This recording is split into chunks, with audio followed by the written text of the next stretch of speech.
अस्सलाम वालेकुम जी, आप मेरा YouTube चैनल देख रहे हैं। मैं सोहराब बरकत हूँ। अभी मैं सुप्रीम कोर्ट ऑफ पाकिस्तान में मौजूद हूँ और यहाँ पर बहुत सारे इंटरेस्टिंग केसेस चल रहे हैं। लेकिन आज का जो वीलॉग है ये केस के हवाले से नहीं है, बल्कि एक ऐसे जर्नलिस्ट के हवाले से, पाकिस्तान में एक ऐसी सहाफ़ी के हवाले से, एक ऐसे इंटेलेक्चुअल के हवाले से है कि जिन्हें कुछ दिन पहले मुबैना तौर पर या फिर कुछ लोगों ने अगवा किया और अगवा करने के बाद इन्हें समझाया कि तुम बाज़ आ जाओ, अपनी रिपोर्टिंग से बाज़ आ जाओ।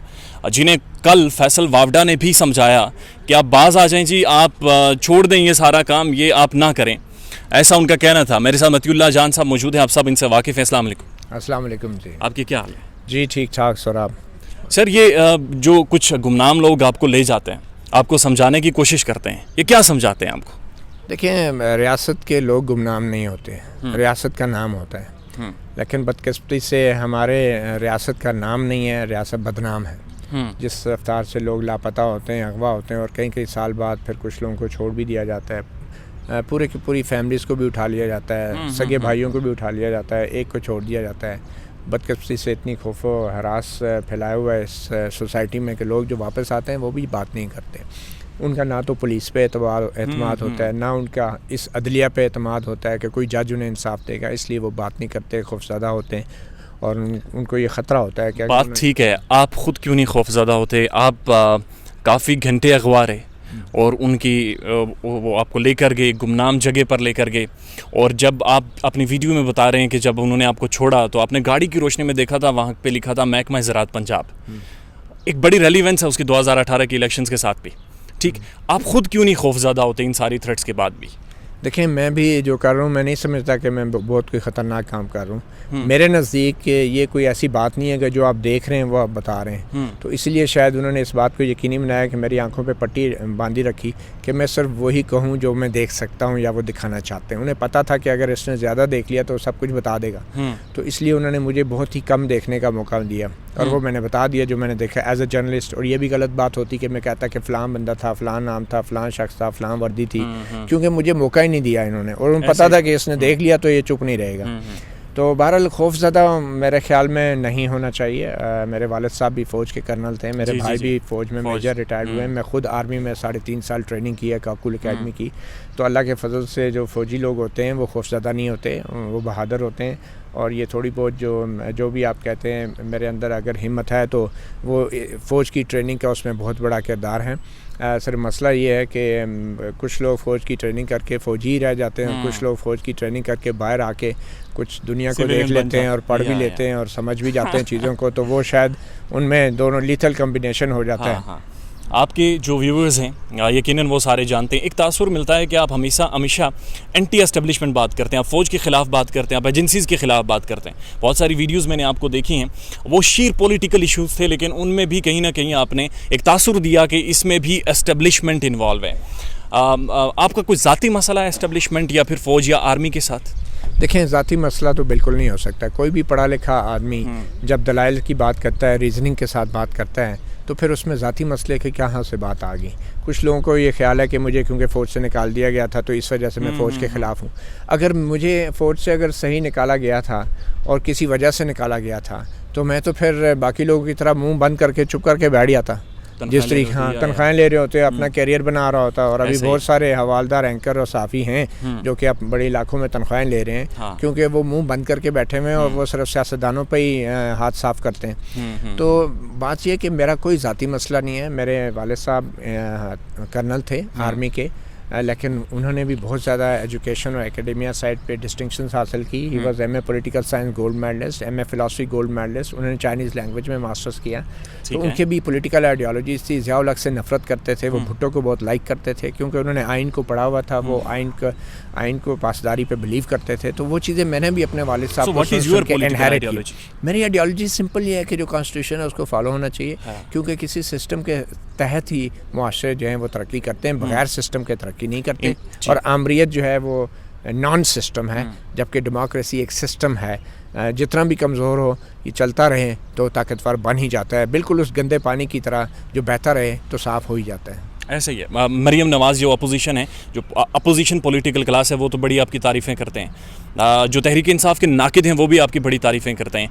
इमरान खान पर आप स्पेसिफिकली टारगेट करते हैं और उसके जो वज़रा हैं उन पर भी एक ऐसा तासुर मिलता है आपकी वीडियो से। यानी आज भी आपने जो लाइव किया है या जो आज भी आपने काम किया है, उसमें भी आपकी जो सारा कंटेंट था वो इस पर था कि शायद सुप्रीम कोर्ट सपोर्ट कर रही है जो रूलिंग एलीट है, रूलिंग गवर्नमेंट है उसको।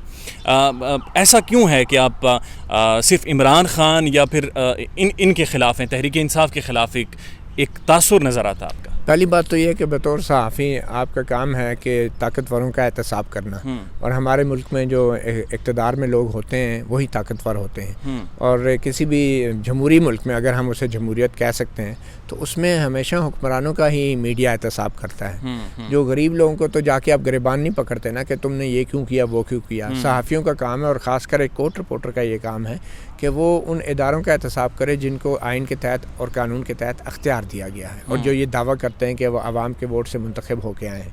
तो तनकीद जब भी हुक्मरानों पे होती है तो वो सहाफ़ी का एक बुनियादी फ़र्ज़ है और ड्यूटी है।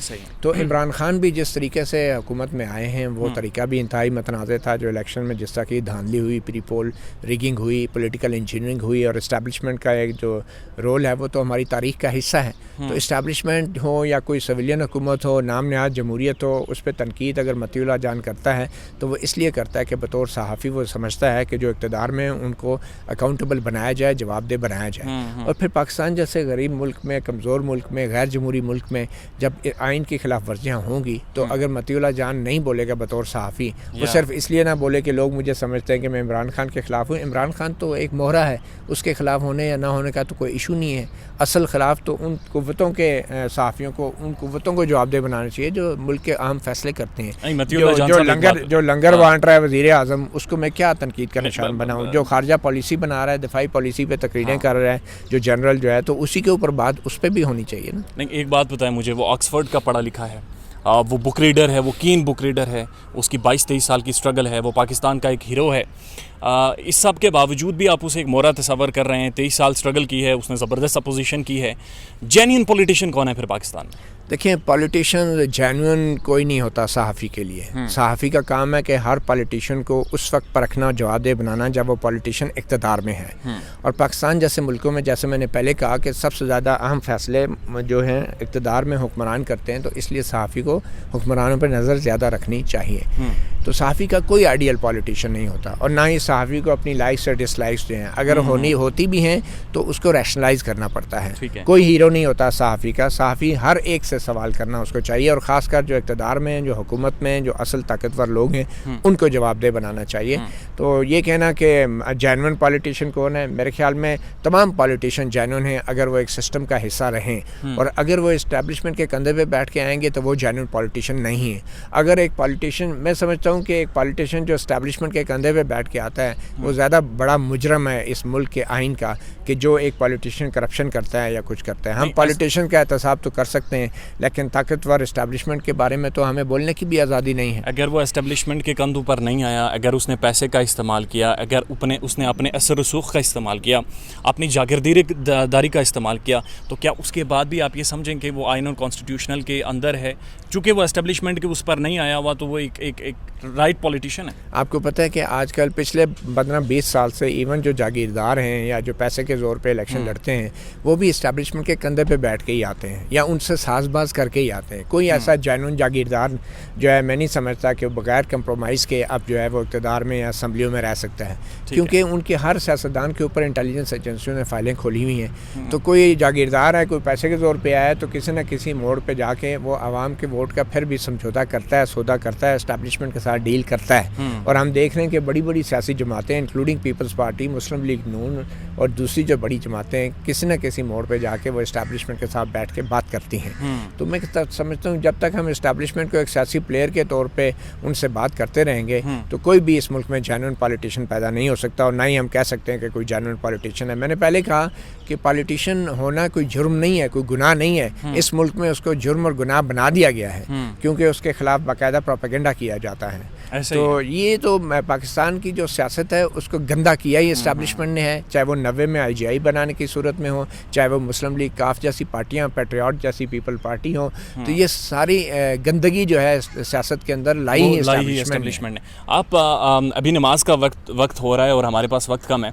मतीउल्लाह जान साहब के कंटेंट के साथ, इनके जो यूट्यूब चैनल है MJ TV के साथ, या इनकी जो अपनी एनालिसिस होती है उनके साथ आप इख्तलाफ कर सकते हैं, लेकिन अगर आप इख्तलाफ करते हैं तो एक बार आकर इनके साथ मिलें, टेबल टॉक करें, तब आपको पता चले कि इनकी इंटेलेक्ट का अंदाज़ा हो, तब इनके आर्ग्यूमेंट का अंदाज़ा हो। माशरे आर्ग्यूमेंट से आगे बढ़ते हैं, माशरे फैसल वावडा जैसी अग्रेशन से आगे नहीं बढ़ते। अगर आपको कोई भी डाउट है तो आप एक बार आकर इनसे मिलें। मुझे भी बहुत सारे थी चीज़ें जो कि इन्होंने क्लियर कर दी हैं, बाकी इनके साथ मज़ीद इंशाल्लाह गुफ्तगू करेंगे। ज़रूर। Thank you so much, it's great talking to you, thank you so much, thank you.